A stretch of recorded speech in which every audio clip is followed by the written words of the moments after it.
Markson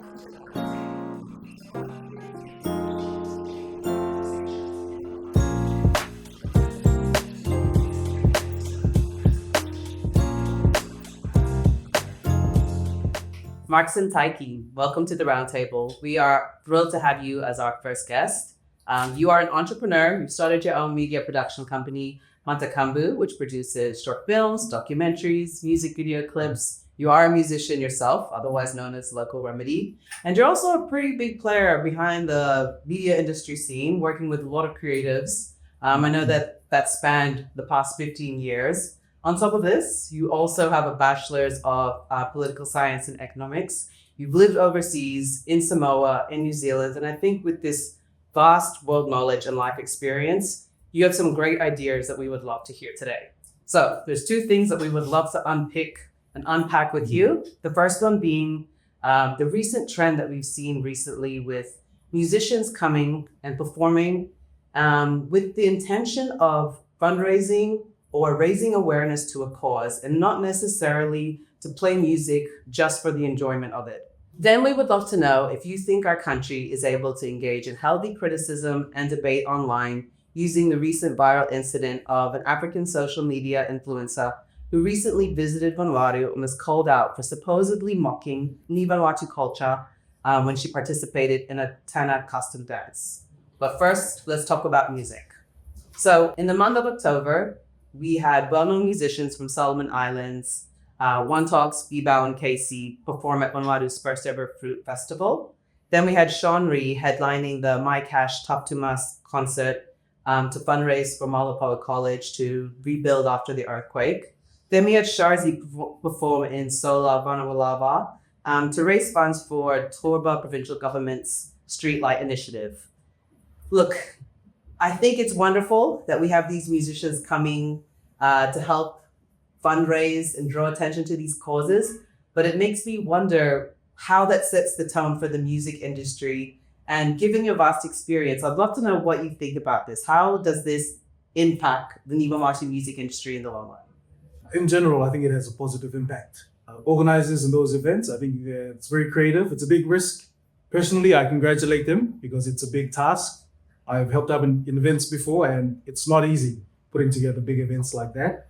How it affects the local music industry, I'd say it'll have a positive effect on the local music industry. To set up an event requires heavy investment in stages, investment in lights, investment in sound, and a lot of independent contractors. In order for them to justify them spending money on this equipment, you need to have events. And in the local scene, we have a certain standard when we put out events. And every time when you have an international artist come in, it helps to raise the standard. So it raises the standard in the quality of the sound, it raises the standard, because they have that expectation, they're international artists. When they come over to Vanuatu, they expect them to be in a certain level. If we don't have these events in a certain level, then you'll see these business houses, these events promoters invest in that. And the more international artists that come in, the more it allows these local contractors to justify their spending. And they'll spend more on stages, they'll spend more on lights, they'll spend more on sound equipment, they'll spend more on organizing themselves, on the sound engineers. And you'll see the skill level, the skill level of just running the event, and also skill sharing. Because when musicians come over, they don't just come over by themselves. They come over with their sound engineers. They come over with their managers, and it's an exchange. It's exchange and a conversation with these overseas artists, and there's it's upskilling. But we don't see that. We see the show, but we don't see what happens behind the scenes, and it has a positive effect. So what will happen now after these musicians go away? These contractors, local contractors, will have cash in their pockets. The mama selling food in the markets will have cash in their pockets, and they can upgrade. They can upgrade their stalls. They can upgrade their equipment, and it'll allow us to put in good shows for our local artists. So there's a back end effect on that. Yes. You know what? I didn't even see that, man. Yeah. What I was thinking was that they're coming over and that we as a society are not paying to attend these festivals and that they're playing for free. So I didn't actually see that side of everything. Like, I had kind of had it in my head, and I don't know if it's because generally when we have musicians playing, it is it's to fundraise or to draw attention to something that, I don't know, breast cancer or solar streetlights. And I think I meant in that impact, like for us as a consumer. So let me address that on that side. Okay, so Vanuatu is a conservative country, very conservative. We're anchored in Melanesian values and anchored in Christian values. And so when you have these secular artists that come over, you may have a certain reaction from the public. And the reason why a lot of events promoters tie in charitable acts or events along with their event or the show is just to build goodwill with the public. So you tend to have that a lot, and you need to build that goodwill because we're a conservative country, and if you bring a secular artist that talks about something that's not of the church or not of the culture, that's a bit more mainstream, then you've got to manage how your event is perceived with the public. So having a charitable aspect to your event helps with ticket sales, helps with goodwill with the public. It allows certain people who may not attend your event, makes you a bit more approachable, and gives that perspective that, okay, this is an event for everyone. It's not just for this particular section of the society or this section of listeners. And on top of that, the artists that come over, they have fans here in Vanuatu. And Port Vila and Vanuatu is a very quiet place. We don't get a lot of activity, so we need more activity. It generates income for the community, generates income for contractors, mothers in the markets, transportation, accommodation. Money circulates within the economy. So yeah, people may have comments about what happens on stage, but it's what happens behind the scenes that we don't see, and it has a positive effect. Okay, I mean, look, I'm hearing money being generated through the vendors, but I'm interested to know really about our local artists and Sure. if they're actually able to make money from what they do. So we know that we recently had one of our own, Mantis, win ABC's Australia's Pacific Break with his track Weatherman. I thought it was really interesting, when they showed him receiving the news that he had his whole team with him. Because I think that, as someone from as a member of the public, you just see the rapper. You actually really don't see everything that you just described just now.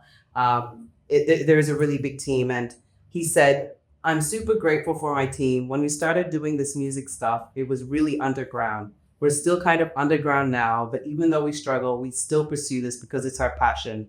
I know you filmed a couple of his music videos, so if you know his struggle, what's he talking about?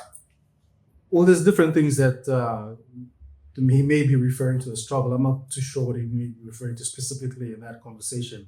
But a lot of his own personal struggles is all in his music. So if you're really curious about knowing what it is he's talking about, you can go on YouTube and listen to his albums or download his albums online. But in general, putting together a music album is not an easy thing. It's not easy. Is it cheap? It's not cheap. It takes a lot of time, a lot of effort, a lot of discipline, and a lot of technical skill, a lot of collaboration. There's a certain standard how the sound should come out, certain standard how we should feel, the lyricism, the wordplay, how you write, whether what you're writing will be received in a certain way. You have to consider that, and whether what you're saying is true to you as an artist, and does it have that sort of X factor where you're as an artist, you're presenting something that's different from what other artists are presenting, and does it represent you as a person, as an artist? Is that really who you are, or is it something that maybe it's a character that you've made up and you're trying to portray through your work, the artwork? So to figure all of that out, your persona as an artist, it takes a bit of work to build that up, because you're expressing yourself, but not only that, you have to think about the entertainment side, how people receive this. And that particular genre that Mantis has is hip hop, and there's not a big hip hop community here. It's how you say, it's like a niche genre. So even doing something like that is very risky for an artist. Everyone would find it a lot easier maybe doing string band or reggae because there's a big audience for that. But in terms of team and struggle, there's a big team. Kelly Productions is run by Mantis and also Noble. Those two are the people think that I'm part of the structure, but actually no, I'm outside. We help them. We help them, give them advice, but entirely that's their organization. And under that organization, they have DJs, they have producers, they have artists, and it's they're not just producing music; they're developing artists, and they have a setup where they produce or they help develop other artists that are also not in line with Kelly Production. So you have different artists that you may not know of. Like I'd say there was a certain time, I can say this confidently, there was a certain time this year and even last year, I think I'd say 90% of the music, local music that was coming out on radio or online, they had a hand in it. Maybe they've done the production work, or maybe they've done the graphics and stuff, and it may not have been credited publicly, but they've had a hand in it just because there's so many different artists that come and see them. And they come see them for production work, engineering, they come see them for graphics, they come see them for advice, they come see them for support, maybe finance, maybe all these little things that we don't see. So it's an artist development organization, and there's a lot of stuff that hasn't been released that I can tell you that. There's so much that hasn't been released just because it's all about timing and it's all about resources to help deliver this to the public in a certain way. And we're getting there. See, I mean, and when I hear all that, I can just imagine how much work goes into it, but I'm really failing to see how they resource themselves. Because again, if they're not getting money through ticket sales or, I'm assuming it's from selling their music, how do musicians actually survive? You don't. I can tell you now. Okay, I've seen it in different countries and I've been in the whole like performance thing, entertainment thing, and events. Talk straight. There's no money in music. If you're creating a digital product, like think about this. Okay, think about this. Let's say you're selling a meal. Before the consumer consumes the meal, pays up front and then consumes the meal. Music is a bit different. Music is like consumer experiences the music, listens to it first, and then it's up to them whether they pay or not. And it's like a product that you're giving away the product first before you actually receive the cash, because a digital product can easily be stolen. Yeah. Not just on the radio, like if the radio plays the whole album there, there's no reason why someone should buy your album. So there is no, just because the economics of it, like there's a difference. There's no money in music, but there is money in entertainment. Those are two different things. So if you're a producer at home creating MP3 files and putting things out, it's hard to make money off that. But if you are a musician and you're playing in a live band and you're doing resort gigs, you're doing gigs at the Nakamal, you're touring, or even if you're doing music for maybe a show or a radio station, things like that, or maybe you're a club DJ, then there's money in that. This Vanuatu, emi stand liet was supposed to perform in one place where Salem ticket plem 10,000 by me put another 5,000 like 15,000. Probably one of my favorite artists from Vanuatu. One of them is probably like DJ Pax. Time mas listen no song then time myself season mas first time on Spotify. Was me ticket prices if I had to go to a concert. General admission probably like 5,000. But supposed to Kutula VIP Kutula concert. Crazy price. I think 15,000. Like that's my cap. Absolute cap. Just crazy right now. Mi favorite artist plo mi gruplo nayo o mi willing plo pem amount who's VIP saso so anem but mi still pem. Thank you. It's construction and it's look at the artist there. Mantis himself, he works for a big electrical company. I may not allowed to say what it is. He's actually a technician and he does surveying and things like that. It's heavy work. This is part-time for them. And different other members of the team, some of them manage ships. They manage ships, logistics. Another one is an electrician teacher. It's a lecturer. He's a young person, but he's a lecturer. That's amazing. Another one is an actress, works in publicity. There's others who are students. Like these are people that have full-time jobs and they actually are doing really well in their careers. And music is sort of a hobby of theirs, and to figure out how to make an income off it. But here in Vanuatu, if you want to get into music and make money with music, think more entertainment industry.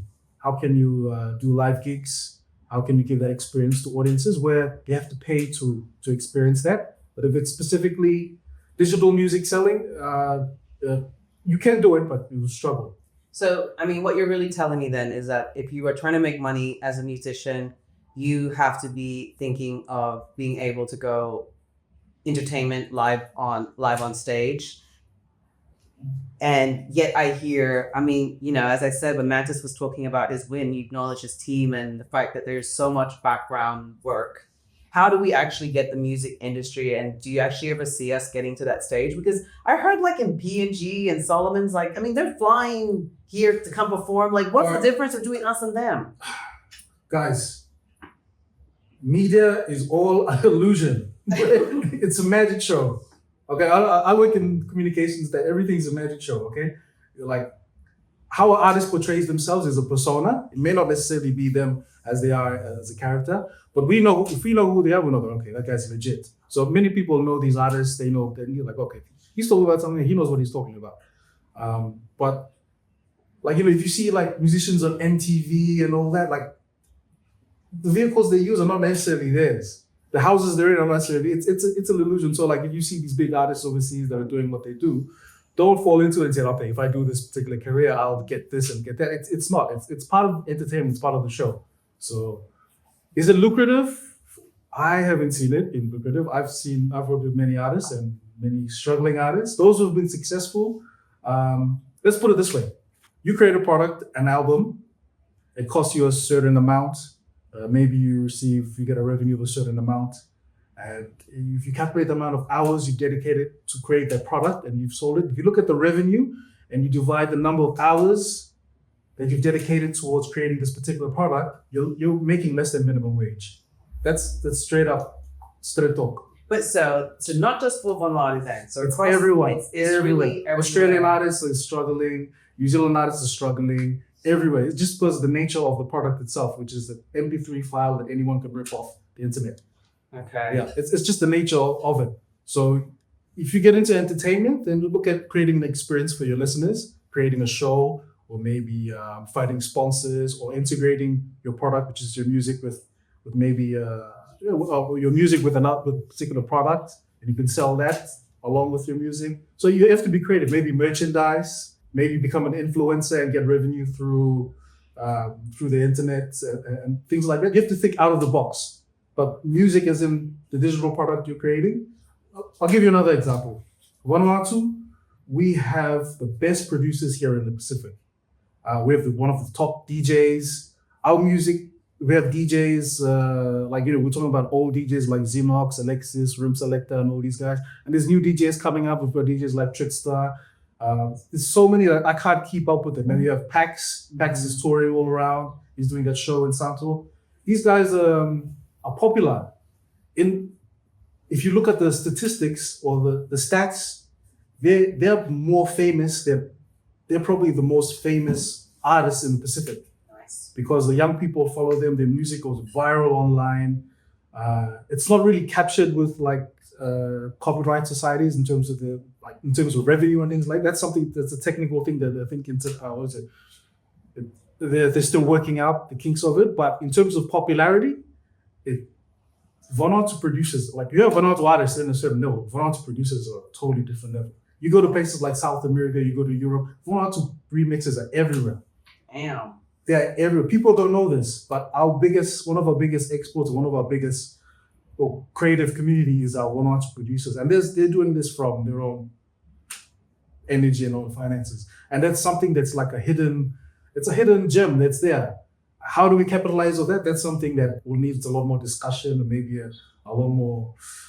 Yeah. Well, tell me at least one thing. What can our country do? And I'm talking about whether it's legislative or something. What can we do? Okay, so at least first thing is to sort out a copyright society. So we've got like APRA in Australia and New Zealand, and we've got SASIC, and so sort out a copyright society to help register the different music works, if it's original music works, or even if it's remixes, at least legitimize the remixes and help with the revenue split. And then once you sort out the copyright society, then that could help tie in with the distributors. So we've got online distribution services like DistroKid, or if you're signed to like a label like Precise or whatever, they help with the distribution. But the money is very small. It's not big. So sort out the copyright society. Copyright society registers the work. That's one thing. Another thing that I've seen this happen in other countries, is if we could invest in event spaces. So if you're thinking of running a club or a cafe, maybe have an event space. And for the government itself or policymakers, what they could do is what they've done is in other countries I've seen is that they create grants. So not only can you get grants from the government, but the Copyright Society that collects revenue in behalf of the artists can also set aside a particular fund to help give grants to a certain artist. So like in New Zealand, there's New Zealand on Air, there's the grant that's there. To qualify for that grant, you need to hit certain metrics. So they'll say, okay, how many, you need 8,000 Facebook followers, you need at least 2,000 plays on your YouTube thing for your first single. Okay, if you want to qualify for a grant for 8 million Vanuatu for the next music video, then this is the metrics you have to hit. If you hit that metrics, then automatically we can give you this. If you apply for it, we can give you this, but you have to give that in a report. And Vanuatu is actually getting there. I'm not dissing Vanuatu and the government. There's actually avenues that are there, but I think they just need to put.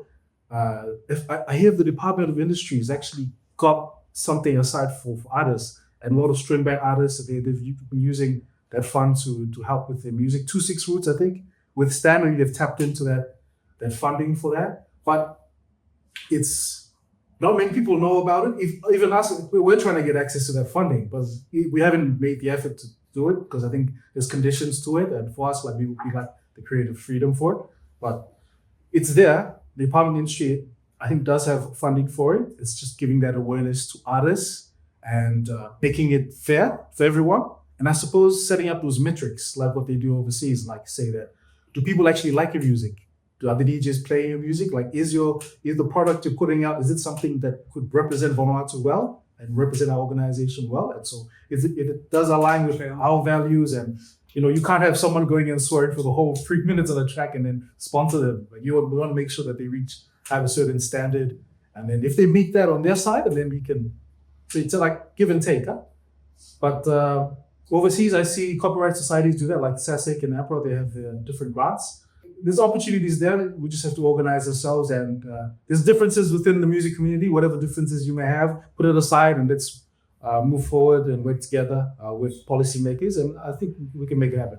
I mean, I think, when you were, it's interesting because when I was asking you about Mantis's struggle, you knew it was about his artistic struggle, whereas I can see if there are, it's an art form that takes a part of your soul. Like, you are really putting yourself out there, being vulnerable. You're exposing yourself. You're so exposed. Yeah. And so, and I think when you're a creative person, to have that element of how do you actually capitalize on what you're trying to express yourself on. And the thing is, like, it's an art form where someone can just say, bro, your stuff's shit. You don't like it. Like, you're putting it out there. But at the end of the day, there's no guarantee that people will like your music. There's no guarantee that people will, like, I've seen artists like put together big projects and then there's no response from people. And like, you have to accept that as an artist, that at the end of the day, people may not like your stuff. And you just got to go back to the lab and work on it again and fix this and fix that, and then come back out and see if it works. Sometimes it works, sometimes it doesn't work. It's a hit and miss. So like, say if you have a couple of misses, like, it can really affect you mentally. So like, these are young people, if I've seen some young artists have a few misses and it, all of a sudden they get depression. Yeah, like, you gotta tell them, like, just chill, man. Like, it's media, it's entertainment. Like, it's all good. You'll be fine. It's not the end of the world. If you still love music, you can come back to it. If not, then it's all good. Try something different. Yeah. But I mean, I think that ties in perfectly to the next topic that I would love to hear your thoughts about exposing yourself, sharing your opinion, and basically putting yourself out there, not knowing what will come back to you. So I'm sure you've seen that video recently posted by an influencer, Diana Daisy, where she is seemingly mocking a Tana custom dance by using offensive gestures, kind of pulling faces. And then we had a young Vanuatu woman, Melissa Fare, respond, and she said, "Our cultures and traditions are not an outlet for your mockery. When you are welcomed to Vanuatu, do not use the opportunity or your platform for mockery and to show a lack of care and respect for the very people that have opened the doors for you to allow you to experience their culture." Diana then responded and said her goal has always been to celebrate and promote the unique beauty of every place she visits, and that she's committed to working closely with communities to ensure everything she shares moving forward is done with full respect and understanding. Look, I'm more interested in what happened afterwards with how people responded, but I think I would like to hear your general thoughts on what you think of the situation first. I agree with Melissa. What she did was offensive, but then Diana Daisy apologized, and a mistake was made. Apology was issued, and that's pretty much it. And Melissa was right to call it out. Diana apologized. I think her heart's in the right place. Diana Daisy, she doesn't intend. You can follow her content. There's a lot of good stuff. She interacts really well with us here in the Pacific, Papua New Guinea, and different countries. And I think her heart's in the right place. It's just a mistake that she made, and the tour guide also should be accountable because whoever it was holding the phone and maybe shouldn't have recorded that. And whoever was there that was guiding her maybe should have given her advice on how to behave in that setting. But apology was issued, and so for me it's water under the bridge. I think most of Vanuatu has moved on, but yeah. I agree. Yeah. I mean, I think these things happen. Yes. Right for her to call it out, right for her to apologize. And so many different factors. Tour guide should have said something. I heard it wasn't actually like a formal dance. It was like not an entertainment, but something specific for tourists. But I suppose it's all about perception. How the video was filmed wasn't made clear. Maybe if in the start they said, okay, we're just gonna practice a certain thing, whatever, have a bit of fun. If the villagers that were said that okay, this particular thing it's a bit different, it's more playful, then maybe in that context we'd say, okay, it's fine. But no context was given at the start. It sort of just cut straight into the offensive gestures, which sort of gave us the perception that, okay, it was a traditional performance. And, when we're in that setting, you have to behave a certain way. I mean, and I think for me, really, what I found and, what we spoke a lot about in our office was really what came afterwards, right? Because like you said, these things happen, water under the bridge, we just move on. But what I thought was interesting was hearing people afterwards accuse Melissa of being jealous, asking her what she's contributed to promoting tourism for Vanuatu. And one post that really stood out for me was someone asking her what gave her the legitimacy to talk about respect for custom when Melissa has worn bikinis, which is supposedly against custom in Vanuatu. And, using just this incident as an example of where I would like to hear more your idea of our ability to communicate with each other online. We just spoke about musicians being vulnerable, putting themselves out there, and I often wonder with Melissa, if she was a man, would she have gotten that same kind of feedback? Would other men criticize her as heavily if she was a man? And I kind of worry that when we see something and we want to share our opinion, we'll feel afraid to be able to do that because we've seen these pylons and because we've seen these personal attacks instead of healthy debate. Here in the real world, like interacting in person, if I say something offensive or if someone said something offensive, they'll get punched in the mouth or they'll get something will happen. There's immediate consequences to that. Regarding this one in particular, internet trolls and all of that, people need to understand that the internet is the wild, wild west. It's unregulated. There are no consequences if people give out comments under fake names. There's no immediate consequences. I think policies are trying to be passed and certain things. It's the wild, wild west. So if you want to be an influencer, if you want to be a public figure, it comes with all of that. Whether if Melissa was a male or female, to me, it doesn't really matter. If you're a public figure or if you've, made your profile public and you allow people to come into your world, all of it comes with the good and the bad. And you can socially dissect it and look at this and that and that. Internet is the wild, wild west. People will say anything and will say everything. It's only up to you as a creator to help develop a good culture with your followers. If you build a good culture with your followers where they respect you and they respect your opinions, a certain thing, then then you see your followers, they'll approach you and talk to you in a certain way. But if you're an influencer, if you're a hostile influencer, you're gonna attract hostile people, and you'll start having comments and criticism. So I don't think it's a male and female thing. I think it's more of the nature of the internet and nature of social media. It's unregulated, wild west. Anyone can say anything. I guess that's the trade-off, like you said, right? If you are going to put yourself out there, then you accept the good, The good and the bad. and then it's your responsibility to try to create that persona. I mean, I feel like we're still talking about musicians, artists. It's still a thing. It's an art form, right? You're creating content, I guess, in this case. So what I mean by being the wild west, let's say if someone has a personal grudge against you, and you're putting yourself out there in certain opinions, you may be right in your opinion, but because this particular person has a certain grudge against you, they can put up a fake profile and start talking about, I saw you in a bikini, I saw you did this, I saw you did that, and they'll try and tie it in, not because of what you're saying, your opinion, but just because they may have a personal grudge against you. So you expect that if you're putting yourself out there as an influencer, as a public figure, it comes with the good, also comes with the bad. Thank you, Markson. Super insightful. So I know we're running out of time right now, and I've got just a couple of more questions to ask you. What is an issue that you think we should be talking about more as a country, but we're not?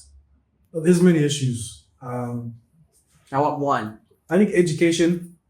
We've had the teacher strike. I think they're trying to settle that, paying off teachers. There's many people in the public sector that haven't been paid their severance.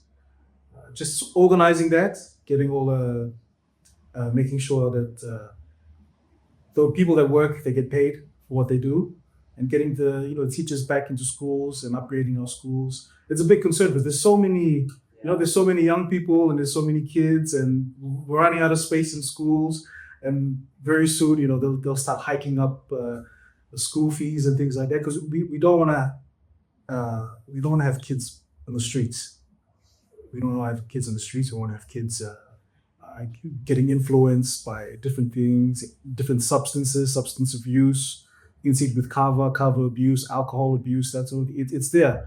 But I think education needs to be looked at, and we need to upgrade our schools, build more schools, help young people, help create more activities for young people, and to help upskill them so they can find jobs in the future. I totally agree with you. I mean, we got hit with COVID, which had the lockdowns, and then we got hit by all these disasters, cyclones, earthquakes. The buildings are messed up. And then we had the teacher strike. And I've often thought about that in this age where we have so much access to telephones and digital devices. What will happen to this next generation if we don't focus on education? So that's looking at it from a macro perspective, like saying government students, but like us personally, like as individuals, what you can do is you can hire young people to intern for you. If you're a business owner, you can mentor some young people in your youth group, in your community. You can mentor them, help them. If there's any talented ones that are in your particular industry, you can bring them on board and help them maybe financially, help them to set up their own businesses, their own. So we do that also, like in my production work. I subcontract a lot of work to people, to young people, and those that don't have equipment, we help them with the musicians. Like musicians, it's one thing. And we're also looking at sports. So sports is also another aspect of my business that we want to get into and help individual athletes, not teams, because we don't have that capacity, but individual athletes, help them on their work. So that's another thing we're expanding to. But with music, we're mentoring young people, and they're finding opportunities overseas.